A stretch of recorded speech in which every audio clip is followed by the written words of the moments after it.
सुबह 10 बजे से लेकर 11 बजे के बीच में उपस्थित हूं आप सबके सामने। आज जिनकी कुंडली लेकर के आया हूं, इनका नाम है छवि शर्मा। ये हैं राजस्थान के भीलवाड़ा से। भीलवाड़ा राजस्थान की ये कुंडली। डेट ऑफ बर्थ है 27 जुलाई 1998, 12:45। सवाल, सरकारी नौकरी का योग कितना है? ये लोग ऐसे हैं जो मेरा कार्यक्रम सबसे पहले देखने का प्रयास करते हैं और दौड़ में शामिल हो जाते हैं कि आज कौन सबसे पहले आज का कार्यक्रम देखता है।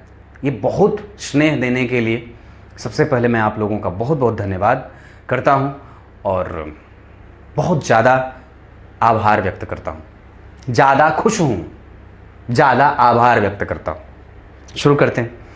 तुला लग्न की कुंडली। लग्न के अधिपति देखिए भाग्य भाव में सप्तमेश मंगल के साथ। थोड़ा संभल करके रहिएगा, कई लोग आपको मिल सकते हैं धोखा देने वाले।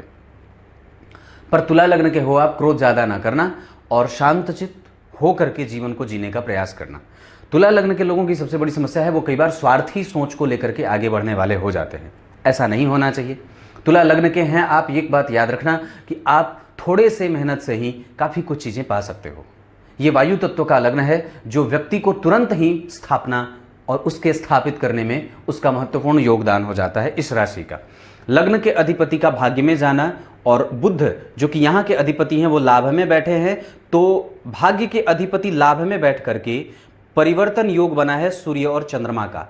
चंद्रमा की राशि 4 नंबर की चंद्रमा बैठे यहाँ, सूर्य की राशि 5 नंबर की सूर्य बैठे यहाँ। ये लाभेश और धन दशम भाव के अधिपति सुख भाव के अधिपति का परिवर्तन है। इसे सुख भाव भी कहा जाता है। ये सुख का पूरक है ना, इसे सुख भाव भी कहा जाता है। तो सुख भाव का पूरक यानी कि चंद्रमा और सूर्य का परिवर्तन में होना ये बड़ी अच्छी बात है। सूर्य यहाँ पे लाभ के अधिपति होकर के दिग्बली हुए हैं, आय के अधिपति होकर के दिग्बल क्षेत्र को प्रभावित कर रहे हैं। ये बड़ी अच्छी बात है। साथ ही साथ भाग्य भाव के अधिपति बुध, लग्न के अधिपति का भाग्य में जाना, भाग्य के अधिपति का लाभ में बैठ करके अपनी 5वीं दृष्टि से राहु के साथ और केतु के साथ प्रभावित होकर के खुद को व्यक्ति को तार्किक बुद्धि का और समझदार व्यक्तित्व का बनाते हैं। साथ ही साथ जन्म कुंडली में शनि नीच के हो रहे हैं। सर्वाधिक कारक ग्रह जो पंचम और चतुर्थ का अधिपति है वही नीच का हो गया है। इस वजह से व्यक्ति को यश थोड़ा देर से मिलने का प्रभाव दिख रहा है। अब जैसे लग्न मैंने बताया कि ये तुरंत ही व्यक्ति को विकसित कर देता है, लेकिन वैसे ही कि कारक ग्रह अगर जन्म कुंडली में कमजोर हो जाता है तो वो कुंडली थोड़ी सी कमजोरी की तरफ बढ़ जाती है।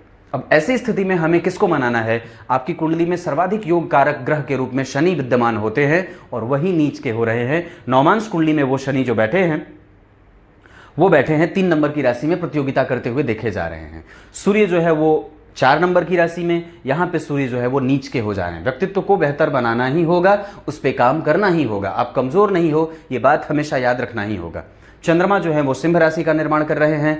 अपने मन का कर लेना, पर उसमें भी कई बार हमें सामंजस्य बिठा ही लेना पड़ता है जब समाज में हमें आगे बढ़ना होता है। तो वस्तुतः आप किसी की सुनते नहीं हो और कई बार जिद की स्थिति में अपने आप को स्थापित कर देते हो। आप हो सुंदर क्योंकि शुक्र से प्रभावित हो और भाग्य भाव में मंगल के साथ बैठा है, तो व्यक्ति को थोड़ा सा अब लग्नेश के साथ मंगल के प्रभाव हो जाने से उद्दीपन हो जाता है। व्यक्ति तुरंत ही एग्रेसिव हो जाता है। इंतजार की घड़ी बड़ी मुश्किल हो जाती है और कई बार सोचने समझने की क्षमता भी बिल्कुल शून्य हो जाती है। वो बुध के साथ राहु केतु का प्रभाव जो हुआ है ना लाभ भाव में यहाँ पे, इस वजह से तो ये बात है। और उसके बाद चंद्रमा के साथ राहु का ग्रहण, चंद्रमा और बुध व्यक्ति को एक साथ बैठ करके राहु के साथ बैठने के कारण निर्णय लेने की क्षमता को जहां प्रभावित करते देखे जा रहे हैं, वहीं पे व्यक्ति की कुंडली में पंचम भाव पे बुध और चंद्रमा के प्रभाव के पड़ने के कारण व्यक्ति प्रेमी किस्म का हो जाता है। प्रेम है भरा हुआ। उसके बाद मंगल की अगर चंद्रमा यहाँ पे नीच हो गए तो सूर्य भी नीच के हो गए और चंद्रमा भी नीच के हो गए। ये 2 चीजें पर कहां के अधिपति होकर के नीच के हुए हैं? अष्टम के अधिपति होकर के नीच के हुए हैं। ये अच्छी बात है।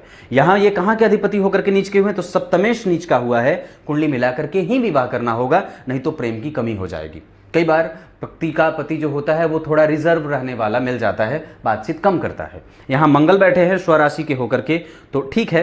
हालांकि सूर्य और मंगल दोनों अग्नि तत्व के ग्रहों का प्रभाव जब जन्म कुंडली के चतुर्थ स्थान पर पड़ेगा तो विवाह मिला करके करने का प्रभाव दिखता है। मंगल जन्म कुंडली के चतुर्थ स्थान में स्वग्रही होकर के नौमांश चार्ट में बैठे हैं। ऐसी स्थिति में कि राशि का अधिपति वहीं खुद बैठा हो तो व्यक्ति के पति को श्रेष्ठ भी बनाता है और समझदार तो बनाता है, लेकिन वो थोड़ा कम बोलता है, या फिर यह हो सकता है कि वहां पे थोड़ी सी आग जलने की स्थिति हो, थोड़ी सी धुआं है, उसको जलाने का प्रयास कभी ना करना और शांत होकर के अपने जीवन को जी लेना। दूसरी बात, पंचम भाव पे बुध का प्रभाव ये व्यक्ति के स्वभाव को प्रेमी बनाता है और साथ ही साथ चंचल भी बनाता है और एक्स्ट्रा ऑर्डिनरी भी बनाता है, सूक्ष्म विश्लेषण करता भी बनाता है, तार्किक बनाता है, बुद्धिमान बनाता है और तीव्रतम स्थिति में जाकर के व्यक्ति किसी भी तर्क से कभी को अपने आप को हारने वाला नहीं बनाता है।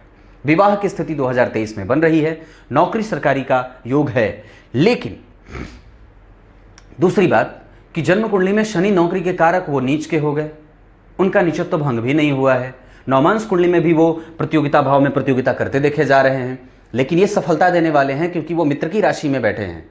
और जरा गौर करिए तो आपकी कुंडली में कोई भी ग्रह मैं उच्च का नहीं देख रहा हूं, स्वग्रही गुरु यहां बैठे हैं, जो पंचम दृष्टि से सूर्य और गुरु का जो मिलन होगा यही आपकी कुंडली में नौकरी का योग पैदा कर सकता है। तो हमें इंतजार करना चाहिए भाग्येश के आने का। बुध आ रहे हैं आपकी कुंडली में 2021 के 12वें महीने में, पर इतनी जल्दी तो नहीं मैं समझ रहा हूं। आपकी कुंडली में नौकरी का योग 2024 से मिलता हुआ देख रहा हूं, जहां सूर्य खुद आपकी कुंडली में लाभ को देने वाले दिख रहे हैं। मतलब 23 और 24 आपके लिए बड़ा महत्वपूर्ण होने वाला है। अब ऐसी स्थिति में कि आप जिस दशा से अभी गुजर रहे हो, ये मंगल और शनि आपकी कुंडली के लिए अच्छे नहीं होते। तुला लग्न की शनि अच्छे होते हैं, लेकिन वो खराब बैठे हैं क्योंकि नीच के हैं। और यहाँ का अधिपति मंगल जो है वो जन्म कुंडली के भाग्य भाव में बैठा है। दाम्पत्य के आने के बाद व्यक्ति का लाभ बढ़ता दिख रहा है और भाग्यशाली हो आप, क्योंकि यहाँ पे शनि बैठे हैं, नीच के बैठे हैं। ये उनका अति विशिष्ट कारक भाव है, कितने भी प्रभाव से करें तो फिर भी व्यक्ति को स्थापना कर ही देते हैं, उसकी स्थापना हो ही जाती है।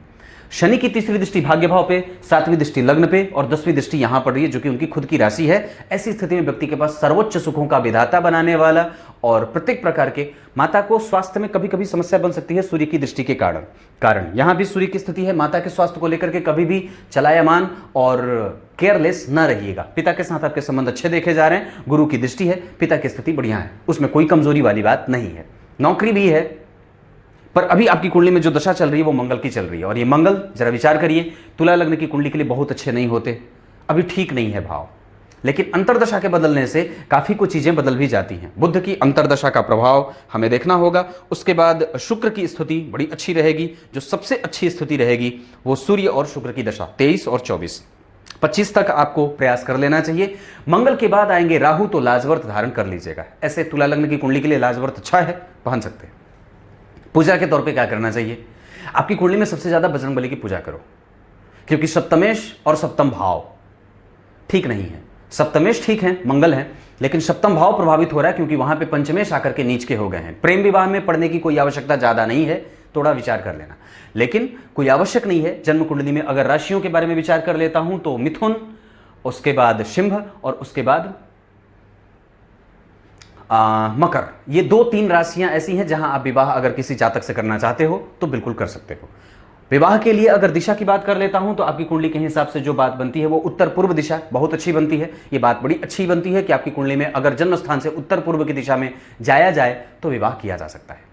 उसके बाद आपका दाम्पत्य ठीक रहेगा, पर वहां पे थोड़ी सी कड़वाहट भी है क्योंकि मंगल और शुक्र सूर्य दोनों का प्रभाव इस क्षेत्र को प्रभावित कर रहा है। लग्न के अधिपति मंगल जो है वो जन्म कुंडली के चतुर्थ स्थान में बैठे हैं, जहां का अधिपति शनि तीसरे भाव में जा रहा है, मतलब अपने भाव से तृतीय ऋण में जा रहा है। इस वजह से व्यक्ति को नौकरी तो मिल जाती है क्योंकि यहाँ के अधिपति गुरु जो है वो यहीं बैठे हैं, प्रतियोगिता में सफलता देने के आसार जागृत कर रहे हैं और उनकी दृष्टि जो है वो 5वीं दृष्टि 10वें स्थान को पड़ रही है। ये बहुत अच्छी बात है। गुरु और सूर्य मित्र भी होते हैं, ये बढ़िया है, ठीक है, कुंडली खराब नहीं है।